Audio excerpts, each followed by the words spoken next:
Alliance républicaine, coalition béninoise des organisations pour l'éducation pour tous et l'Institut des filles de Marie Auxiliatrice en croisade contre les déviances en milieu scolaire. Judith Azinlo, chargée des violences basées sur le genre au commissariat d'Abomey-Calavi, en mère de famille, crache le morceau. Chers hommes, quand vous êtes face à une femme qui a du plaisir à vous offrir le sexe tous azimuts, ce n'est pas de bon produit. Le bon produit ne s'offre pas comme ça.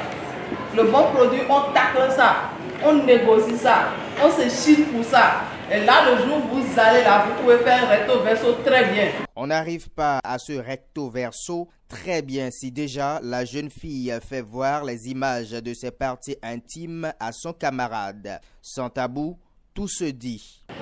On fait la photo de son sexe pour montrer que le sexe, voilà ce que j'ai.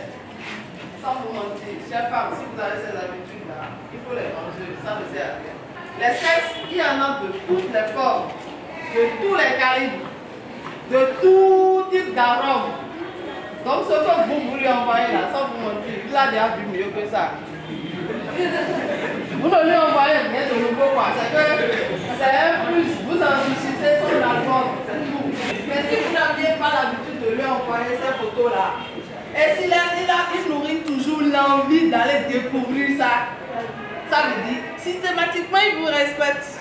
Du 11 au 17 novembre 2020, plusieurs collèges du département de l'Atlantique ont reçu la bonne nouvelle. Bonne nouvelle selon laquelle les élèves se doivent de proscrire de leurs habitudes des comportements contraires à la pudeur. Cette sensibilisation portant sur les déviances en milieu scolaire a aussi permis d'aborder des thématiques comme le sexe et les études, le dialogue parents-enfants, la détention et l'usage de stupéfiants en milieu scolaire. C'était aussi une occasion de vulgarisation du code de l'enfant. Il faut télécharger le code de l'enfant. Dans ce livre, vous avez tout ce que l'enfant, tous les droits d'un enfant, tout ce à quoi vous avez droit, comment la loi vous protège. C'est ça, le document de l'enfant. Le code de l'enfant, c'est de ça qu'on a besoin. Attentionnés, les élèves ont retenu le maximum. On ne peut jamais associer le sexe et l'étude en même temps. Sinon, il faut d'abord s'intéresser à l'étude avant d'aller sur le sexe.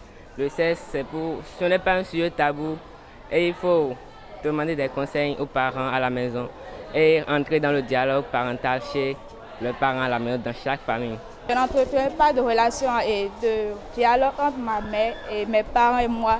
Et ça agit beaucoup sur moi. Mais aujourd'hui, je me suis pris en compte que le sexe est quelque chose qui détruit notre vie, que nous ne savons pas, que nous devons d'abord parler de nos études avant d'entamer le sexe, parce qu'on a tout le temps devant nous pour parler de sexe. Mais je remercie pour tous les conseils qu'ils ont remis. Mais ce qui m'a plus impressionné, je n'ai jamais avoir une discussion entre ma mère et moi. Et même pour m'aborder ça avec lui, j'ai tellement peur que je ne peux même pas rester devant moi pour dire maman, j'ai tel problème. Mais aujourd'hui, je peux avoir confiance et avoir le courage pour aller devant moi pour dire maman, j'ai tel problème, aide-moi s'il te plaît. Ils sont venus nous visiter pour nous parler de certains points. Et il y a un point qui m'a plus marqué, le dialogue parent-enfant. Et j'ai compris que nous devons beaucoup parler de la sexualité et des études avec nos parents. Nous devons être patients quand il s'agit de sexualité. Nous devons travailler d'abord les études d'abord. Et pour réussir ce dialogue parent-enfant, nous devons faire des trucs, nous devons avoir des comportements qui vont les amener à nous parler normalement, sans honte.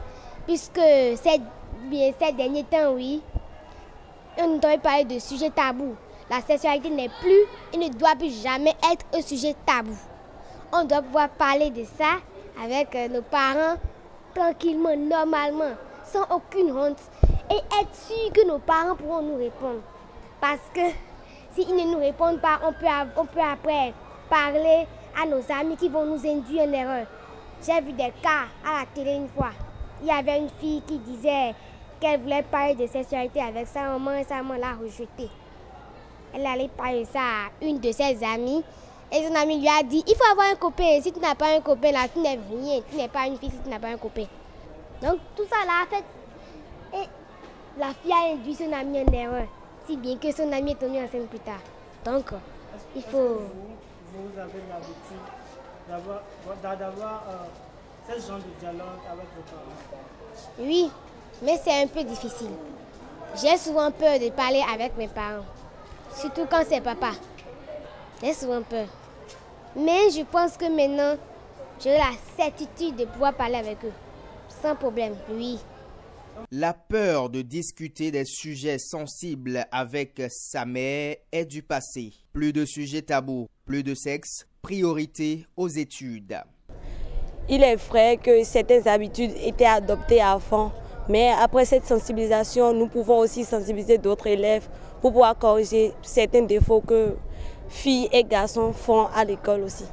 L'essentiel retenu là, c'est que nous devons donner l'image et aussi avoir de jolis comportements en quartier, à la maison et partout. Cette séance de sensibilisation s'étalant sur plusieurs jours et ayant couvert plus de 600 élèves du CEG à Kassato, du CEG 1 à Bomé-Calavi, des CEG 1 et 2 Glodjigbe, du CEG La Verdure à Ouedo, du complexe scolaire Clé de la réussite, s'inscrit dans le cadre de la mise en œuvre du plan d'action du cadre de concertation communale des organisations de la société civile œuvrant dans le secteur de la santé sexuelle des adolescents et des jeunes et des violences basées sur le genre. À la fin, ces apprenants ont souhaité que de telles séances soient organisées à l'intention de leurs parents.